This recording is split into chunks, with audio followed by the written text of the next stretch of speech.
All right. Good morning, everybody. It is March 4th. Goodness gracious. And we have Mike Baker on the call, and we will be getting started now. So I'm going to turn the computer over to Mike Baker. Oh, hi. Thank you, Dee. All right. Jim, are you on as well? Yes, I am. Fantastic. Okay. And then our Bevan is on. Has Jennifer made it on yet? Let me see here. Jennifer is going to be a little late. Okay, great. Okay. So what we can do, I'd like to go down the agenda this way. We had a rollout of credentials last week in the IWDS, and Jim sent out some information on how to approach that. So I want him to go over the highlights of that with everyone, and if anyone has questions, now's your chance to ask about those. And then we'll speak to some client data issues that we've noticed this past 2 days. And then hopefully by then Jennifer will be on. If not, we'll start with Bevan and then turn it over to Jennifer when she gets here.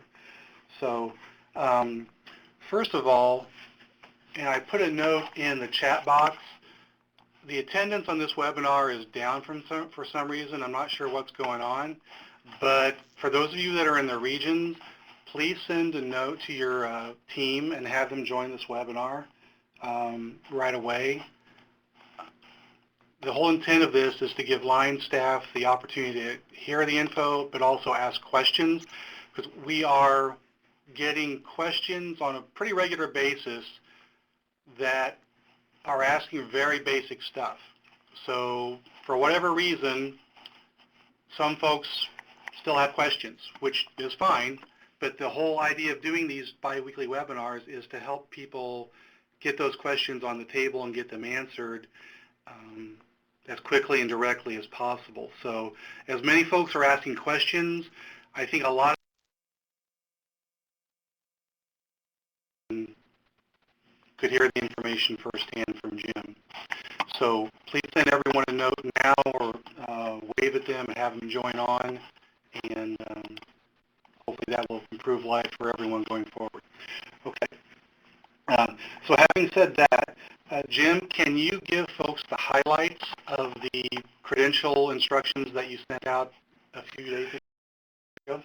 Sure. Everybody, hopefully, that's on this webinar and all of their staff should have received a 6-page document that I'd created on the steps and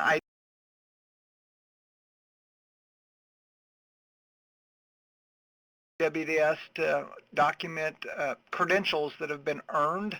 It's important that everybody that gets a recognized credential, that they're taking credit for it by documenting IWDS. Before, we didn't have all the specific different types of credentials. All that were in IWDS were the credentials that were required by Department of Labor for reporting. So beyond that, now we've added a plethora of different credentials that we were told that are recognized credentials throughout the different industries. If for some reason why somebody asked me a question yesterday that they had a credential that didn't meet one of the criteria that's on the new listing, well, then that's when you would just choose the other block that's still on the credential choice, and you describe it in the description of the credential diploma portion. Does anybody have any questions about the credentials, how to document it? There was, actually, I'll answer that question. Yesterday, a question came up. Somebody completed MSCC training step 1, I think it was. And Mike, correct me if I'm incorrect in how I state this. The person had completed or received a interim credential. It wasn't the official one. It took a few weeks to get the official credential, and they'd asked about should they document the interim. And the answer that we finally found from Mike was if it's not the credential that's recognized, you wouldn't want to load it yet, but you don't want to stop and wait until you get that credential before you move on to training, because the person had completed the training. They would just update that credential once they receive it. Is that correct, Mike, what I just explained? Yes, it was perfect. And the reason for that is, my inclination was, if they've got an interim certificate, go ahead and upload. That's going to be close enough. We don't need to wait for the official paperwork. However, MSSC's certification policy says that the printout that someone gets if they do a computerized test that says they completed it successfully is unofficial. So we don't want to put people in a situation where we're marking these things as received if it's not official, because for some reason if something happens or if it's caught up in the mail and doesn't arrive, we would have no prompt to tell us, hey, something is missing, we need to go back and do that. So while you can upload an interim credential into their portfolio if they're going out on job interviews, because an employer probably will see that and say, hey, that's good enough for me.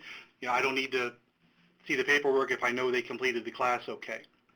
However, we don't want to upload the credential into IWDS and mark it as received in IWDS until the official credential arrives from whatever credentialing body is involved in that particular training. So it's very clear, to me it's very clear cut. So if anybody has any questions, ask now. So the idea is once they complete training, you mark the training complete, but you don't add the credential as being received until you get the official credential from the body. Does anybody have any questions about that? Or is not clear? That was a great question from the field, by the way. So we appreciate folks calling in with that one, because that was a good one. We had to do some digging to find out the appropriate way to handle that one.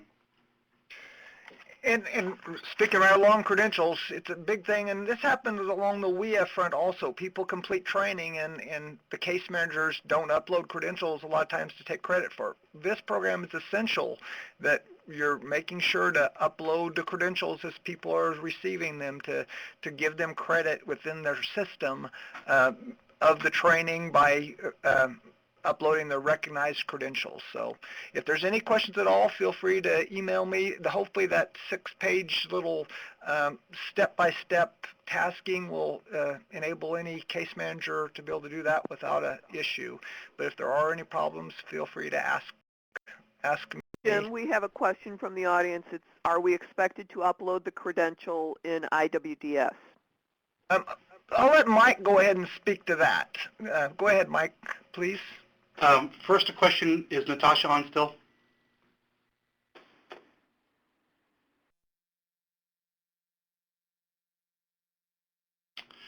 Well,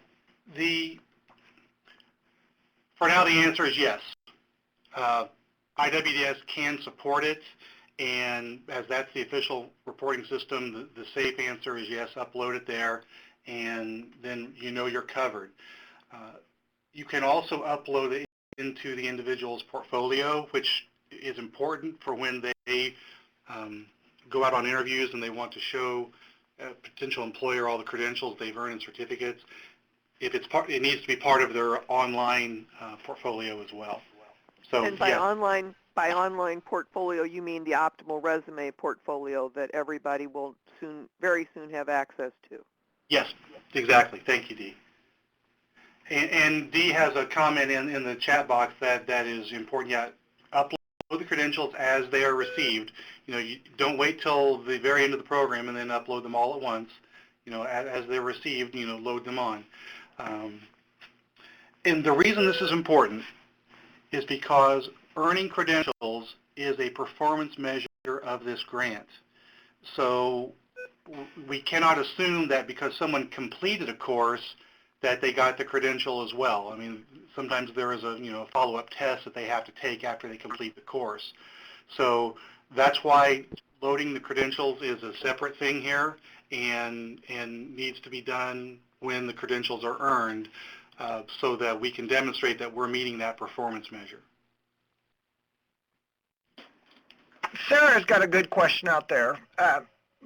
What Sarah had pointed out, that talking paper that I'd given was taking credit for the credential, making sure that you're documenting it in IWDS. Now the next question was uploading. Uploading is separate from taking credit for it. You most definitely have to take credit for it in IWDS by following those steps that are in the 6-page talking paper training aid.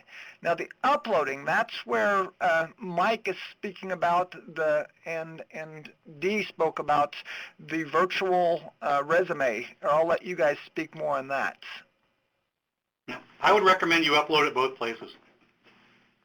But when I'm speaking about when they're wanting to send something out, they have to do it. Per our discussion, I thought that was a point you wanted to make, that they needed to do that to their virtual resume. Or again, I'll let you speak to that. I thought that was something that was really a stressed point you wanted to pass on, Mike. Yes, that's why I say they need to do it both places. They need to upload the documents into their portfolio, and then they should also upload it in IWDS so that it's there along with the credential, or along with the documentation. And there is a section in Optimal Resume, and Natasha, I'm not quite sure if you can get there real quickly. There is a section under Portfolio where you can upload documents, and there is a video webinar recording that we did a couple of weeks ago on Optimal Resume. So if you need to go back and take a look at that webinar recording, again, you can do that as well. There is a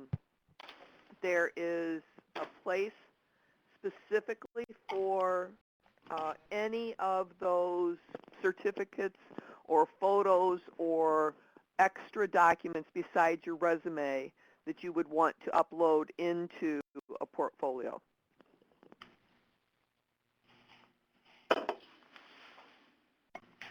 I think we need to clarify something still, and Sarah made the point there. IWS, there's two separate options, not options, there's two separate steps that I think could be getting confused right here. The first step, every person who earns a credential, they must follow the steps that are documented in the 6-page document I created on taking credit for the credential, stating, yes, this is the credential I have, and putting it on IWS. The other question, when Mike keeps saying the word upload, IWS has a feature that allows you to scan and also upload your credential, which will attach to your IWDS record. So there are two different issues within IWS. At a minimum, everybody must load the credential that are received, following the 6 steps, or the 6-page document I have, taking credit for it. Then that's where you have to upload the document on the Optimal Resume, because that's what's going to get sent out. And what Mike was saying he'd also like to see people do is also upload it to IWDS, but that, I haven't given the instructions statewide on that. So I don't want people to get confused between the two. The minimum they have to do on IWDS is take credit by following these 6 pages to state this is the credentials received, this is what document I have, this is the date I received it. And then they have to upload it to their Optimal Resume.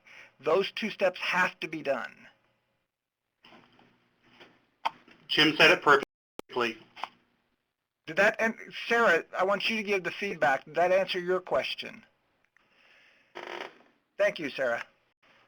And Jim, when you say they, this is Natasha, what you're really talking about is the customer. It's really a great opportunity just to, use it as a point that they can upload this and make them, it's a way for them to share their information to make them more marketable.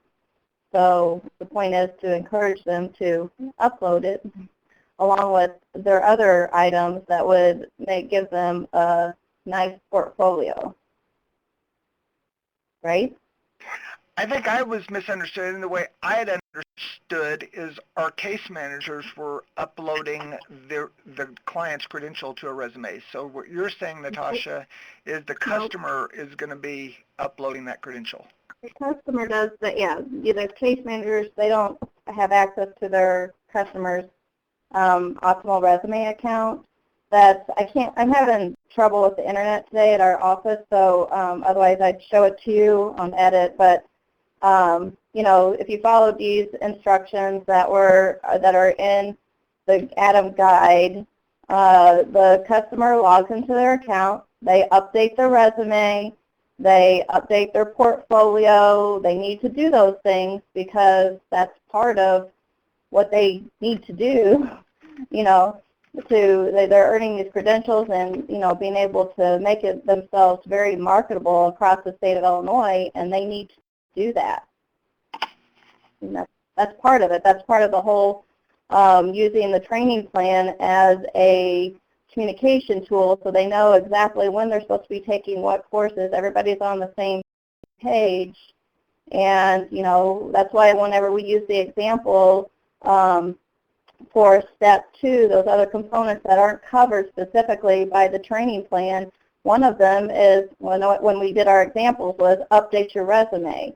Well, another thing that could be added to that is to update your portfolio.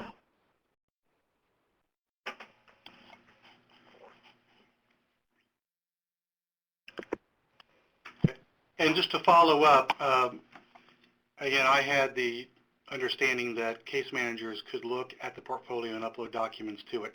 Really, it's enough to mark it in IWDS that it's received. I mean, that's good enough. But case managers need to make sure that those credentials are uploaded to the client's optimal resume.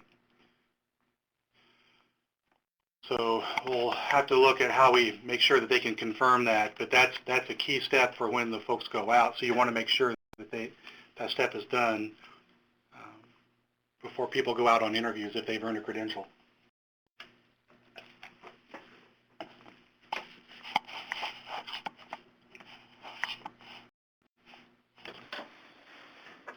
Okay, are there any other questions about that?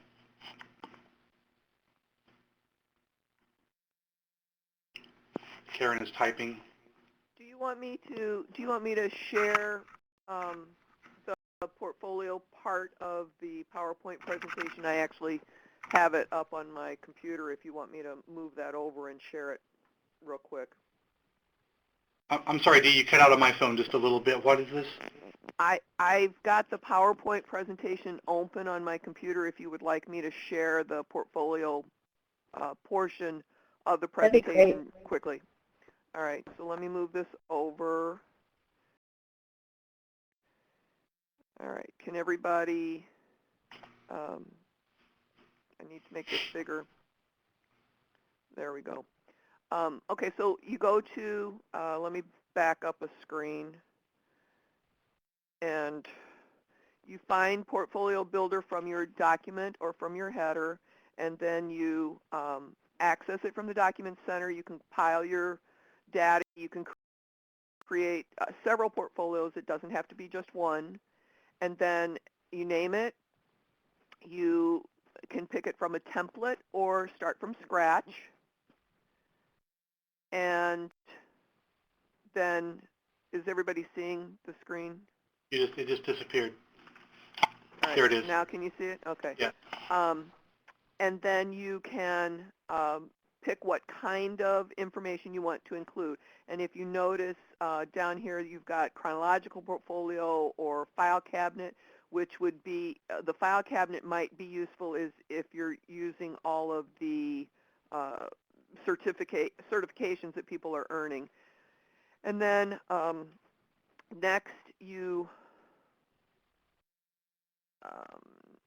let's go forward, folks. Okay, next you can build different kinds of portfolios, and as you can see here, there's a whole lot of options available. So if you want to use photography or coursework or internship files, you've got reports from vendors or businesses, employers that you've worked for. Next, you can add a project. So you can add a specific project within a portfolio, which is very useful for somebody who's doing multiple things from a specific business.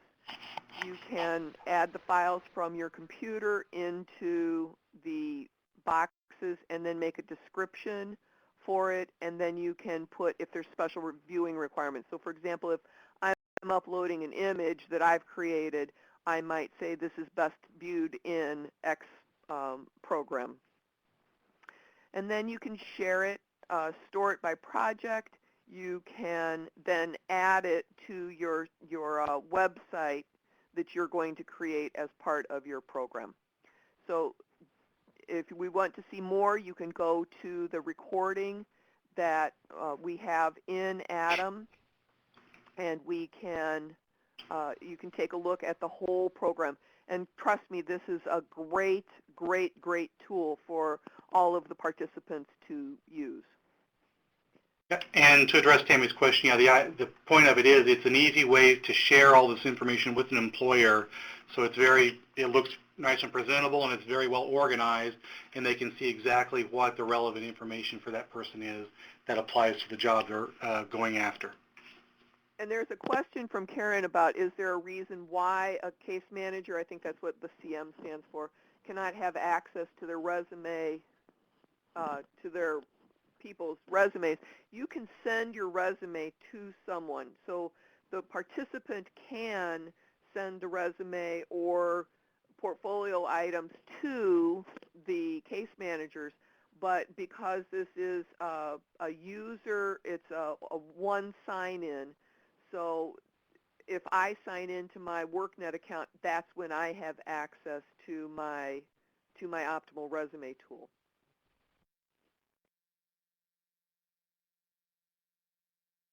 But we don't have a policy against case managers being able to help them with that or look at it. It's just a matter that it's a system sign-on issue. So if a client would share that with their case manager, a case manager could look at it. Could they not?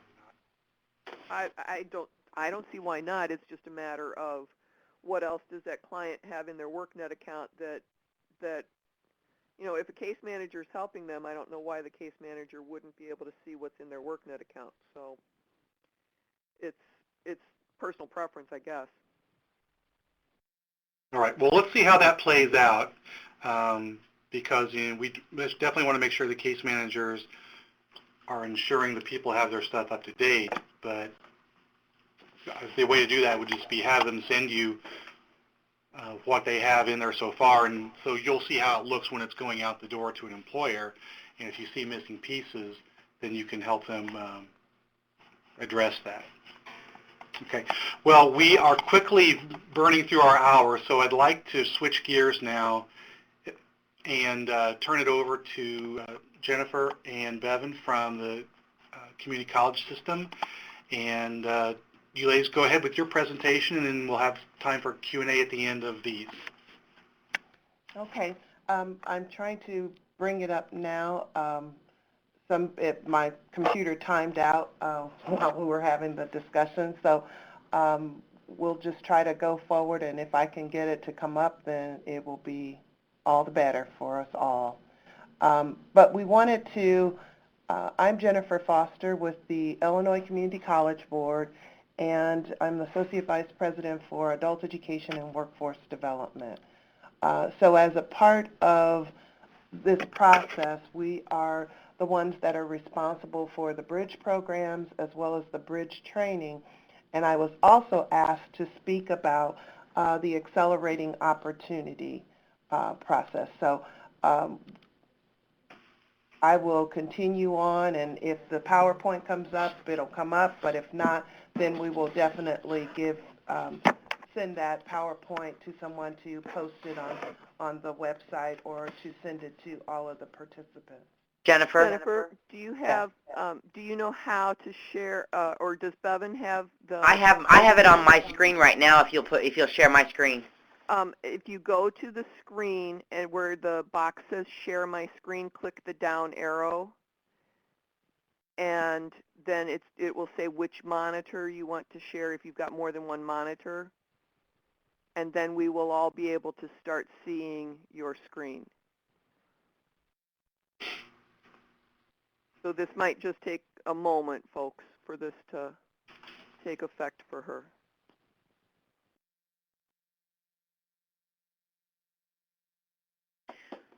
Jennifer? Yes, I'm doing it on mine if you want me to. that's fine.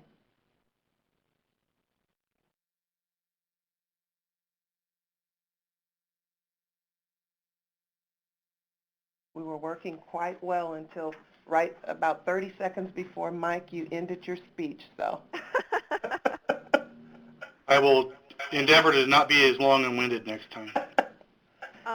Well, while we're trying to get the screen to go, Mike, do you want to talk a little bit about outreach, what else people can do, and how they need to be talking to all of their WIB board members and manufacturer associations in their areas, and making sure that everybody that knows about the program can become involved if they want to?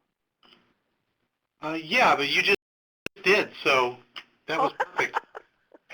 Mike, this is Jim. I would like, if we've got a little free time, to address a couple items, if we could. Oh, never mind. I'll get it at the end, I guess. Well, now we just need to get Bev to her PowerPoint presentation. Yay. Okay. Are we up and Yay. ready? There we go. Okay. Jennifer, can you see the screen? No, I can't see anything, so Jennifer, you'll just have to, I'm going to start at the very beginning just- one, and I'll just kind of listen to you. Yeah, I'll just tell you to advance. All right, then. Okay, I have the PowerPoint printed out, so I can Okay. go on and talk. So you already told them who we are. So the presentation today will be done by myself and also Bevan Gibson, who is the director of the Southern Illinois Professional Development Center. She is the one that will be responsible for the training pieces.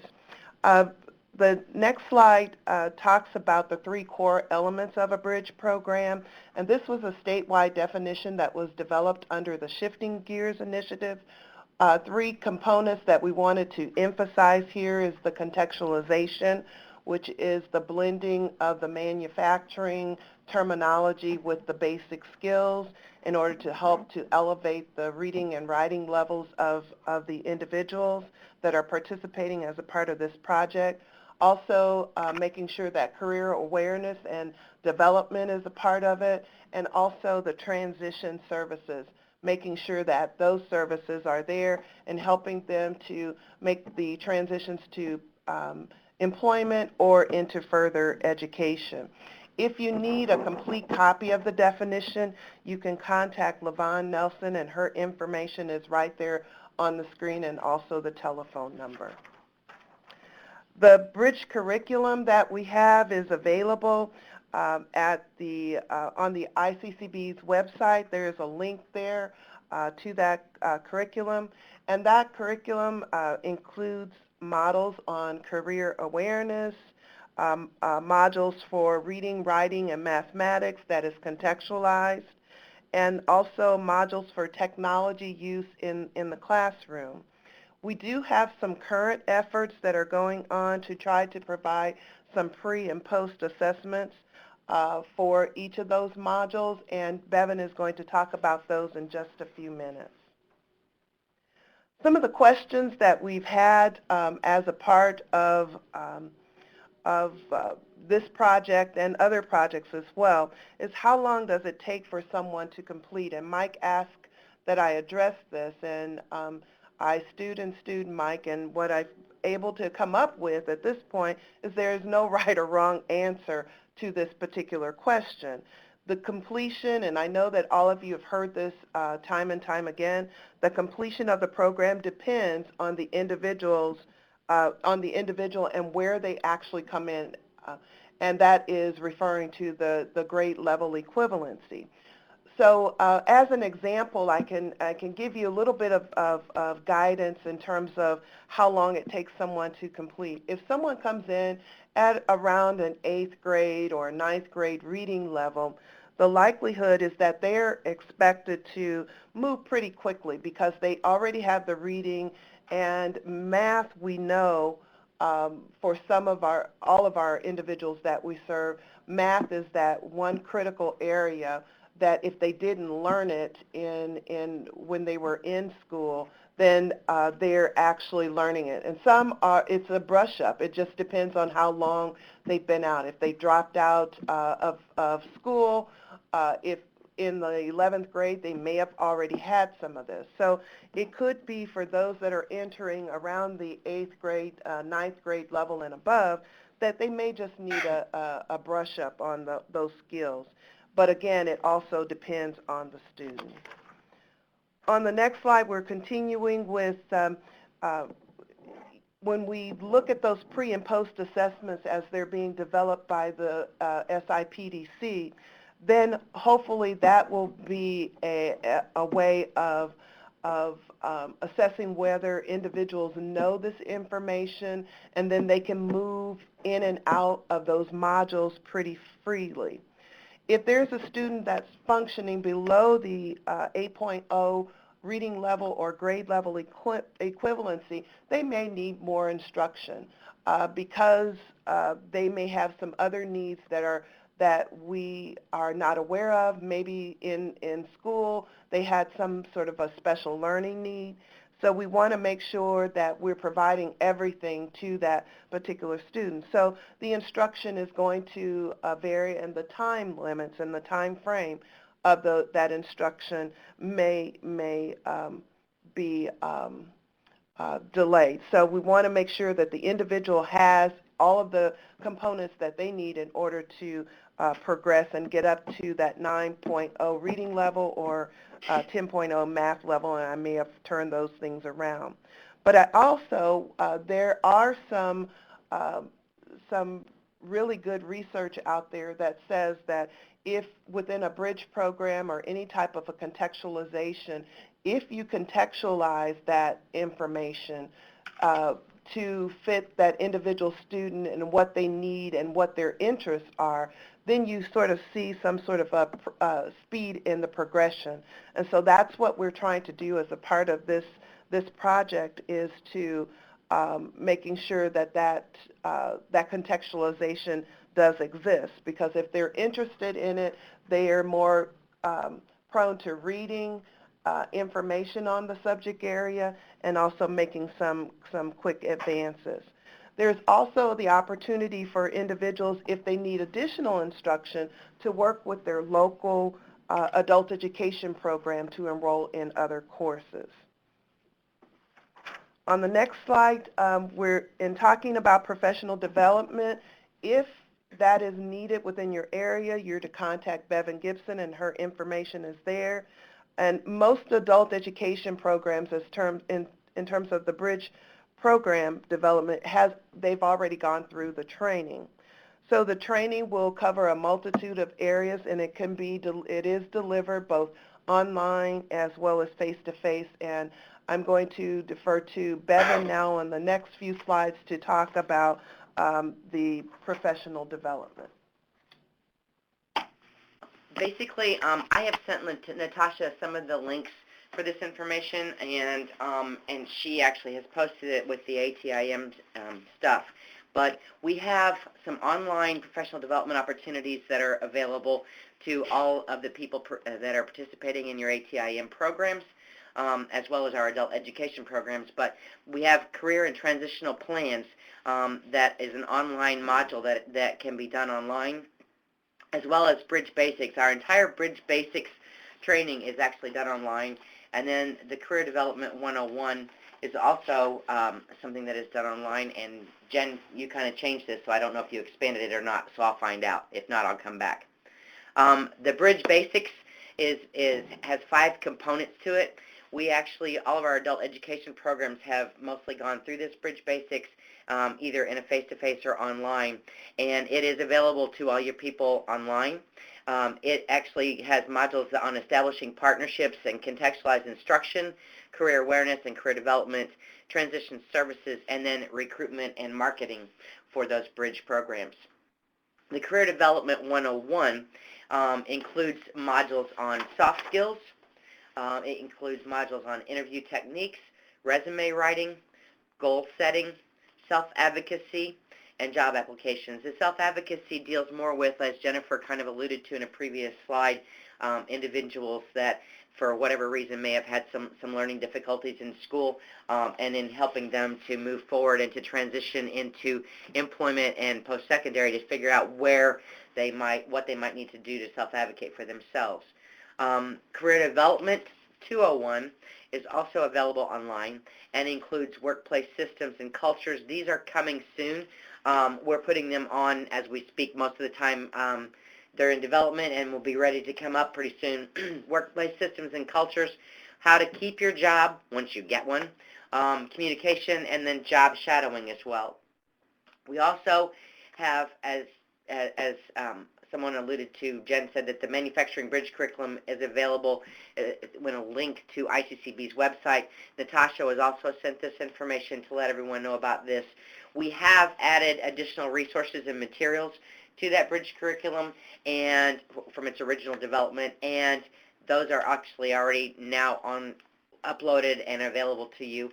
We are working on the assessments for all 10 modules, and I'm working with an individual who is MSSC certified, and he is making sure that those are aligned with the MSSC, not including there's no copyright stuff going on, but there are pre and post course assessments, and we have the math is completed, and the technology awareness is completed, and the career awareness piece is completed. So he's working on the others, and they're coming in rather rapidly. And so, like Jen had said, we're hoping that with those pre- and post-course assessments, it will help your individuals, your clients, as they go through these bridge programming to actually see, do they have the skills that they need beforehand, and then to assess them afterwards to accelerate their process. We're planning on doing some regional trainings as well as providing the online professional development, and we're looking at April and May to do that. There'll be like a half-day training that we're going to do for regionals, and what's going to be the focus of those would be the enhanced manufacturing curriculum and the assessments, as well as the career and transition plans. And then our online PD announcements, like I said, Natasha has those.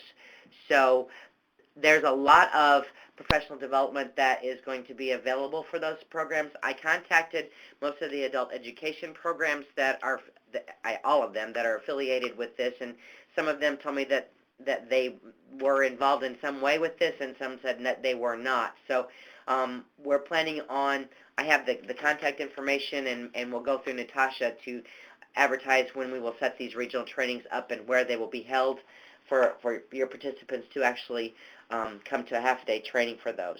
So I think that you can contact me, and like I said, most of our programs our adult ed programs have already gone through the bridge training. The Career and Academic Readiness System, which we call CARS, is actually working right now. It's an online remediation system that's in the development phase, but they're contextualizing the reading and math modules for manufacturing as well. I can interject there, Bevan, sure, is that as a part of that CARS project, as they're a part of this, they are working with individuals in order to make sure that that curriculum that is going to be presented online is actually contextualized. So as a part of the Career and Academic Readiness System, if you have questions about that, then we can definitely put you in contact with some individuals that are here in our office that will be able to assist you with that. But it is in the early development stages, and we're hoping that it will be completed really soon. The next slide, I wanted to, there were some questions about the Accelerating Opportunity Project that we're involved in at this point in time. This is a Gates Foundation initiative, and this is a first for the ICCB in terms of being funded by the Gates Foundation. And what it does is uses the Washington State's model of the IBEST. And we think that this is very closely related and linked to what you're doing in your projects. We were one of 11 states that were selected as a part of the design grant, and then we were one of 4 original states that were selected to receive the implementation grant. And as you can see, the first bullet point there is Kansas, Illinois, Kentucky, and North Carolina were the first 4 states. And since then, we've added 3 additional states of Georgia, Mississippi, and Louisiana. So what is the ICAPS model, or the Accelerating Opportunity, or we've also heard it referred to as the IBEST-like model? It's a blend of career and technical education as well as adult basic skills combined in a team teaching delivery format. So as we move forward with this project, it's integrating those models together. to make sure that individuals have the skills that they need and that the individual instructors are planning their exercises together, their activities together, the instruction together, and coming up with objectives for the courses. The next slide talks about the deliverables, and as a part of this project, we're supposed to deliver 3,600 credentials, and those are both either college certificates or industry recognized credentials. So as a part of this process, we have 2 pathways that is a requirement for our original 8 colleges and 1 pathway for the affiliate colleges. And these have to be transcripted college level technical credit. So we were working with, if there are some that are in our non-credit area, we're working with them to see how they can be articulated and transitioned over to the credit hours. Again, they have to be the individuals have to achieve marketable, stackable, credit-bearing certificates, and there's a 12 credit hour requirement for the instruction. And some of those courses are within a semester period of time, so individuals are earning a semester plus the 12 hours. The industry recognized credentials, they're earning those. And we have to make sure that these individuals are college ready and they're ready to bypass developmental education. And that is something that we're continuously working on. In terms of team teaching, I've already talked about that. Team teaching is a requirement of this, and we make sure that those student supports are a part of that. And we use the bridge definition in terms of contextualization. We use that as a part of this particular initiative as well. And when we talk about acceleration, contextualization, dual enrollment, paired courses, we're looking for the instructional staff to have a 50% overlap. And the adult education teacher is not a tutor in the classroom. They are actually team teaching with the career and technical education side. The next slide just kind of gives you an idea of who those original 8, and that's how we refer to them. The original 8 colleges are, and they're listed there on your screen. The next slide gives you, we added colleges. Now we're up to 18 colleges, and we're looking to add more in the very near future. Cohort 1 of the AO colleges are listed there, as well as cohort 2. And again, we are already at 18 colleges within a 2-year span of time. And so we're looking to hopefully by mid-year we can of next year we will be able to say that at least half of our colleges are doing this integrated model. Some of the policy levers that we have is to make sure that we include measures of momentum points in terms of performance for our ABE students as a part of any type of funding mechanism. We're making sure that with the career and technical education instruction that there is financial support to the adult education students, that specifically since we've lost the ability to benefit, we're looking at funding sources that will be able to pay for those instructional pieces. And I think that this area really fits very closely in what you're doing. And there's a strong component as it relates to employer engagement and partnerships. Because we really feel that employers should be at the table helping with the curriculum and also making sure that there are some touch points outside externally when it comes to placement of individuals on jobs. If you have any questions in terms of the bridge training, you can contact Bevan Gibson. If you have any questions regarding accelerating opportunity, you can contact me, or you can contact Brian Durham at our office. So now I will just open it up for any questions that you might have. So, ladies, can you put the slide back up of the community colleges that are up to speed on this so that the folks around the state know where to go to have access to the materials? There are 2 Bevan, slides. if you would put up the original 8. There. Okay. So these original 8, Elgin, and I believe that some of the participants are, some of these colleges already have participants that are from your areas in terms of the AO or the ICAPS project. The next slide Go ahead. is the affiliate cohort 1s. They are up and running in their area. Some are doing some manufacturing, some are doing TDL, some are doing healthcare, but the whole idea is that, and some are versed across other of the career pathway or career cluster areas. The cohort 2 model, they're in the early development stages, and some are proceeding forward with actually implementation of their projects. So there are some projects that are around the state that can really help. We have a question from the audience. It says, do we have contact names within the community colleges, specifically McHenry County College, but is there a way that you can provide for each of these particular schools the contact for the program so that we can put that in our FAQ section for our case managers? Yes, we will be able to do that. We can do that. And specific to your question at McHenry, you can contact Tom Pierce, who is in the Adult Basic Education Department. And is there a cost to the customer or to the ATIM program that needs to be accounted?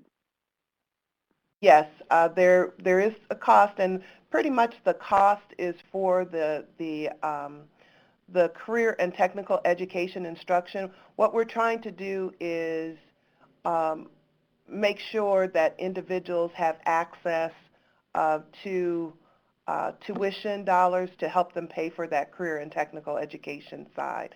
The adult basic education or the support classes involved as a part of this is a free course that they can access, but it's just the trying to finance the other, especially with the loss of ability to benefit.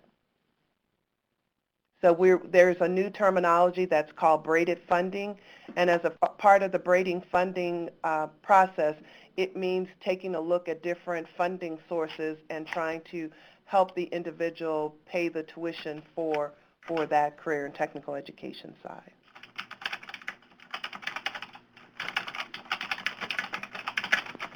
Somebody's typing and is not on mute.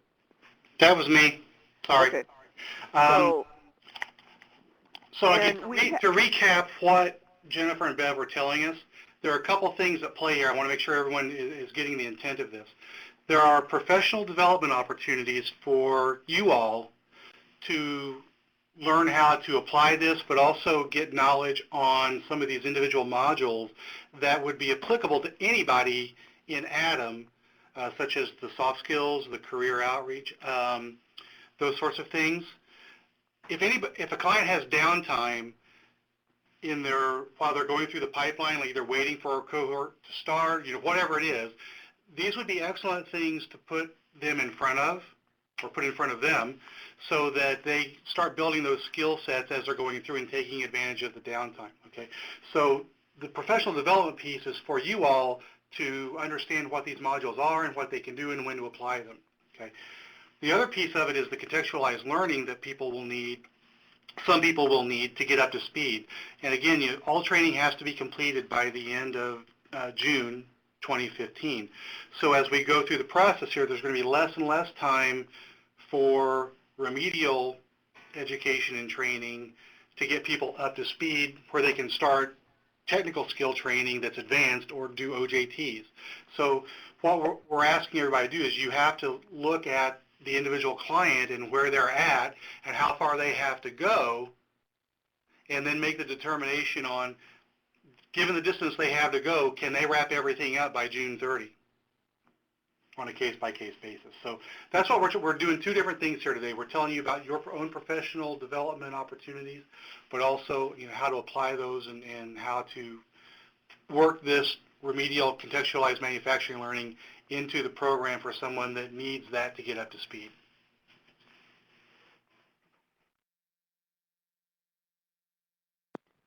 Are there any overall questions about any of that? we've got the AO on the screen, and AO stands for, Accelerating Accelerating opportunity. say that, one person say that again. I'll say it, accelerating opportunity. Okay, thank you. Great. Well, if any questions occur to anyone later, please let us know, and we will figure out answers for you. If there are no more questions on that, then Jim had a point he wanted to bring up.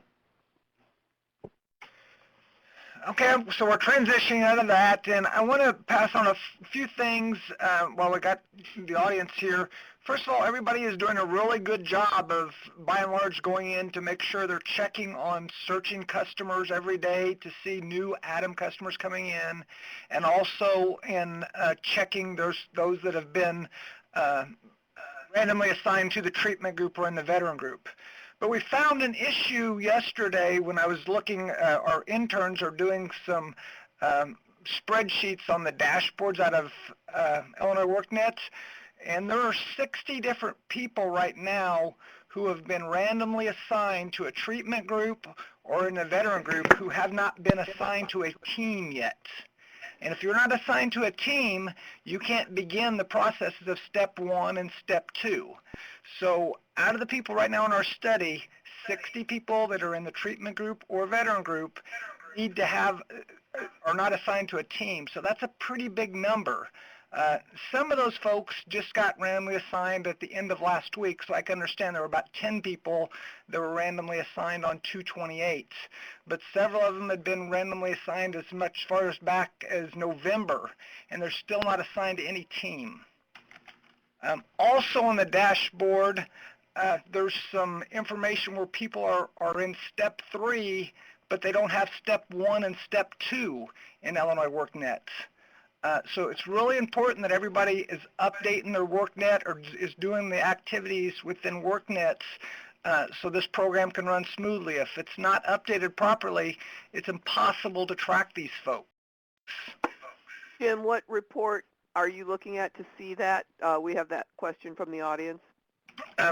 This would be more Natasha, this stuff David shares with you. So I have no idea where he's pulling it. He just showed me yesterday this information. And Jim, I promoted you, so you might want to turn off your computer speaker.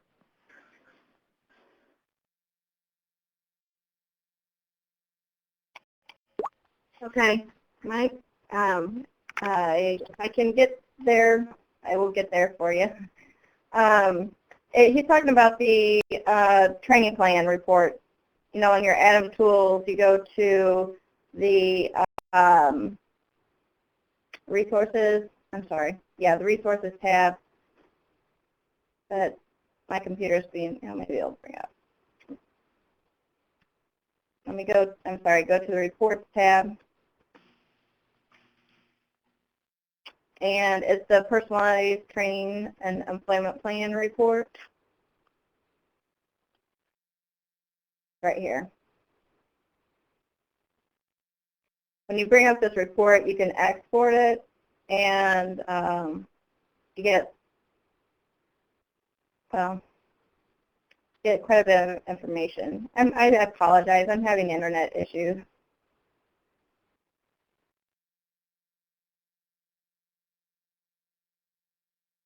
Jim, do you have that report in front of you that you were showing me earlier, if you shared your screen?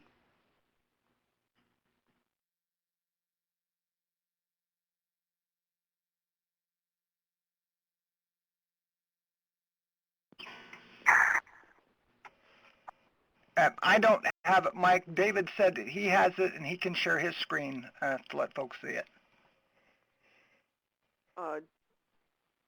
David Kubik? Yes.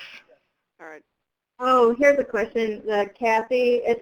There's not a glitch in the system for veterans being added to a team. The deal is that since veterans cannot be excluded from the project, then they cannot be put into the treatment group because they can't be excluded, so then therefore they're not randomly assigned.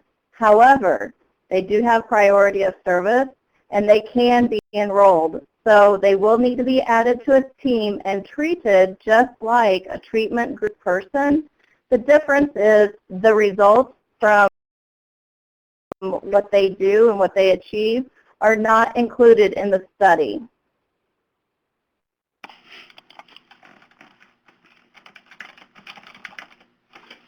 So it was never a glitch. It was intentionally designed that way. All right, we've got David's screen up on the computer now to share the report that Jim was talking about.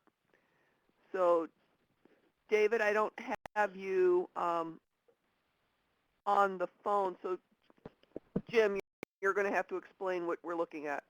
Yes, well, you see all the not sets. The issues with if a person doesn't have a team, then there's no step 1 or step 2 that can begin. And that's where you see a lot of not sets. But then there's, in some of these clients, then there is step 3 information that has been added.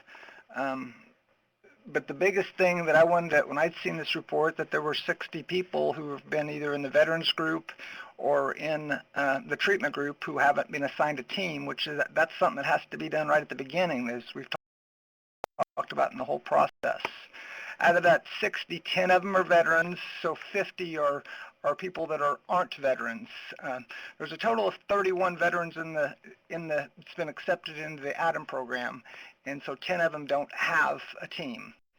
And then I think what are the remaining 220 clients that are in the ATIM program, and 40 of those beyond veterans don't have a team, or 50 of those. So it's really essential people understand the process, that they have to get their folks that are in the treatment group, they have to get them on teams, they have to make sure that they're getting step 1 and 2 done. If they don't have that done, it's impossible to do the rest of the program. So, Jim, step 1, they have to accept them into the... I'll let Natasha speak to step 1 and 2. That's the stuff that we've addressed since August. Okay, so real quickly, let's cover that real quickly for everybody one more time. Okay, for step 1 and step 2, you have to be, okay, here's the process. They're added to a team. You have to go back into IWDS, pick them, certify them. You have to certify them first, or you will not be able to update step 1 and step 2. You can use step 1 and step 2, same day service, put the dates in there, and then step 1 and step 2, when they're both completed, or they both have start and end dates, then it will update IWDS with 2 records, and those are listed. Once those 2 records are in IWDS, it unlocks IWDS to allow you to add more services. But those services that you add after step 1 and 2 have to be either on or after the date that's entered in there. And where that came up was an issue, and some people had entered step 1 and step 2, and then they had backdated the step 3, like for when they were trying to put in their MSSC. Just keep it like literally in order. Step 1, step 2, step 3. Step 3 is your MSSC. There's when you update the information in ATIM, it pushes the information to IWDS once, and that's intentional, and I believe there's no intent to change that. So just know that it's one time. You can update it in ATIM, but whenever it pushes that to IWDS, that date stays with it within IWDS. So even though you update it in ATIM, it's not going to continuously change it in IWDS.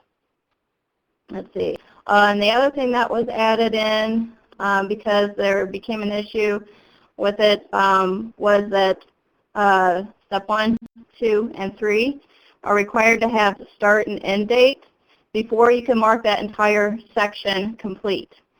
For the section complete for each of those areas within the ATIM tools, more specifically within the personalized training and employment plan, that service complete, you don't do it after each and every service. You don't mark service complete, and I totally understand where that confusion came in. And if we need to change the wording up there, then that is fine. We can do that. We just need your feedback. But the service complete is an indicator that everything within that section, whether it be expanded bridge, optional training, technical training, work-based learning, whatever the case may be, it means that that whole section is for that's complete. Does that cover it? Yeah, and the reason why it's that way is because the employer partners balked at having to go through and check every single thing and signing off on that as it was complete, because they are on the team that was handling all the clients. So the compromise was, okay, we'll just do the section complete, and the employer members of the team don't have to sign off on every little thing, but they do have to sign off that they understand that section is complete. And the idea is that the employer partners that are participating in this, still that keeps them involved in knowing as people are making progress through the program and help them plan for work-based learning opportunities and job placements.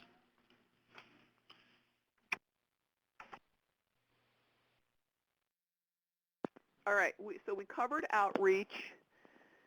We have nobody else had any other questions until we get down to enrolled customers' personal training employment plans. So we had 4 people that had asked some questions about that. Is it something that we have not already covered? And if you were one of the people that asked, please let us know. I believe that's the steps Natasha just spoke about. But still there's the miscommunication, I think, someplace, because the folks who currently, the 60 people who are in the treatment group or who are veterans group, 60 total, none of those 60 have a team. So whomever needs to be established in their team, that's one of the beginning things before you can even do a plan. You have to have that team. So if you have somebody in a treatment group or veteran, it's essential you make sure that they get on a team within Illinois WorkNet. All right, do we have any other questions that we need answered at this time? It is 11:07. I apologize for having technical difficulties when we got started, but we are at an hour. And so if we don't have anything else coming out, Natasha is showing you the plans on the screen right now where you can find the steps. And I had the infographic of the process up, which was also on the in the ATIM guide. So there are multiple resources available for you on ATIM. And for those of you out there that are asking questions, please do. It's better to ask before you go down the tracks the wrong way. So we appreciate the questions. But as Dee is saying, a lot of your questions can be answered by the material that's there. Yeah, and I just wanted to address, I was getting to it in the ATIM guide under personalized training plan. You'll see that I have highlighted, it says set up teams and create a personalized training and employment plan. Those are the instructions on how to do exactly that. So if you have any suggestions that, for clarification, that you want to provide some text to update those, send it to info@illinoisworknet.com, and we'll take a look at them and, see how we can integrate whatever needs to be in there for clarification. Okay. Do we have any other questions from the audience? Excuse me. If not, we're going to end our session for today.